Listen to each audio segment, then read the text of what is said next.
Long ago, in the time of Abraham, two cities stood in the Jordan Valley. These cities were called Sodom and Gomorrah, and they prospered greatly. But their hearts had grown wicked, and violence filled their streets each day. The cries of the oppressed rose up to heaven, reaching the ears of God. Looked down upon the cities and saw, I will go down and see if what they have done is as bad as I have heard. The Lord appeared to Abraham in the place. Abraham looked up and saw three men standing nearby. So he bowed low to the ground and said, If I have found favor, do not pass by. Let a little water be brought to wash your feet and rest under this tree. Abraham hurried into the tent and told. Then he ran to the herd and selected a choice, tender calf for his servant. While they ate, the Lord said, I will return, and Sarah shall have a son. Sarah laughed to herself, thinking, I am old. How can this thing happen now? The Lord said to Abraham, Why did Sarah laugh? Sarah was afraid and denied it. Then the men rose up and looked toward Sodom, preparing to go down there. Abraham walked with them to send them on their way down to the valley below.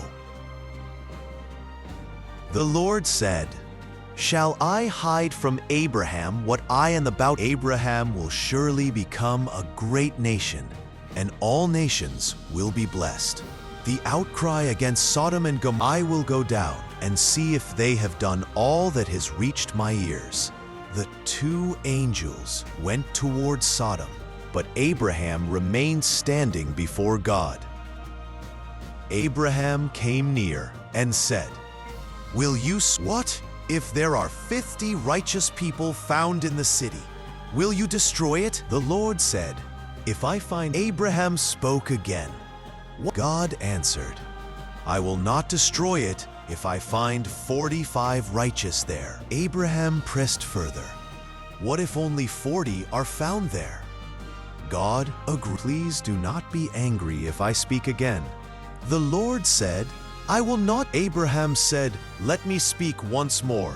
What if only 10? God answered, For the sake of 10 righteous, I will not. When the Lord had finished speaking, he departed.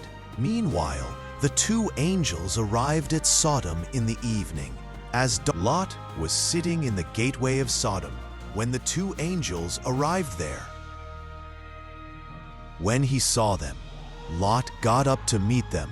My lords, he said, please turn aside to your servant's house and spend night. You can wash your feet and rise early. But they answered, No, we will spend the night in the city square here. Lot insisted so strongly that they finally agreed and entered his house with him.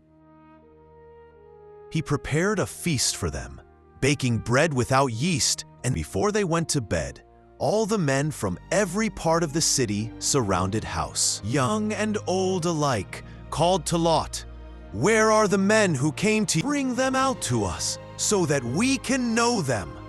Lot stepped outside to them and shut the door behind him to protect guests. No, my friends, Lot pleaded, don't do this wicked thing here tonight, please. The men of Sodom shouted, Get out of our way. You came here as an alien, and now you want to play the judge over us? They said, We'll treat you worse than them, and pressed hard against Lot, urgently. The two angels reached out and pulled Lot back. Then they struck the men at the door with blindness, both young and old alike. The mob groped about trying to find the door, but they could not. Inside, the angels turned to Lot. Get your sons-in-law, sons, daughters, anyone. I'm sorry, I can't assist with that request. The Lord has heard their cry and has sent us to destroy Sodom completely. Lot went out and spoke to his sons and hurry and get out of this place, he said, because the Lord will destroy it. But his sons-in-law thought he was joking and did not believe his warning words. With the coming of dawn, the angels urged Lot, saying, "Hurry, take your 2 daughters who are here, or you will be swept away with city." When Lot hesitated, the angels grasped his hand and the hands of his family. The Lord was merciful to them, so the angels led them. As soon as they brought them out, one angel said, "Flee for your lives now. Don't look back, and don't stop anywhere in the plain. If you stay in the valley, or stop to look back." But Lot said to them, "No, my lords, the mountains are too far away. Disaster will look. Here is a small town nearby where I can flee. Let me flee there. Is it not a very small place? Then my life will be spared." The angel said to him, "Very well. I will grant this request too. I agree. I will not overthrow the small town you speak of today. It will be safe." That is why the town was called Zoar, which means small in their language. That is why the town was called Zoar, which means small in their language. By the time Lot reached Zoar, the sun had risen over the land completely. Then the Lord rained down burning sulfur on Sodom and Gomorrah from above heaven. Fire and brimstone fell from the sky like rain upon every building and street. Thus the Lord overthrew those cities and the entire plain, including all vegetation. He destroyed all those living in the cities and everything that grew on ground.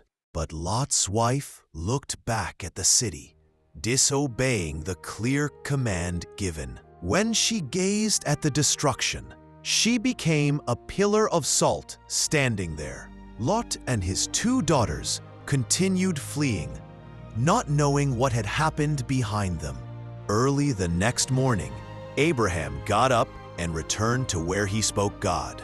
He saw dense smoke rising from the land, like smoke from a great furnace. He saw dense smoke rising from the land, like smoke from a great furnace. The cities were gone. Only smoke and ashes remained where they once stood proud. Abraham's heart was heavy, wondering if his nephew Lot had survived the judgment. But God had remembered Abraham when he destroyed the cities of the valley plain. So when God destroyed those wicked cities, he had remembered Abraham's prayer for Lot.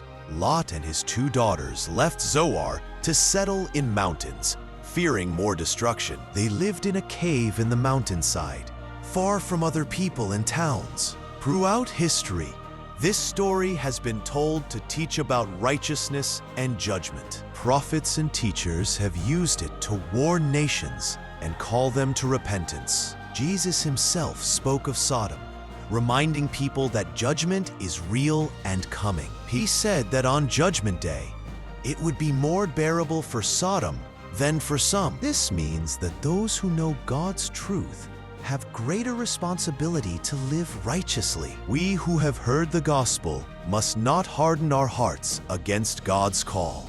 Like Lot, we live in a world filled with wickedness all around us daily. Key choice is yours to make, but you must choose wisely and carefully today. His arms are open wide. His mercy is flowing freely for all who believe him.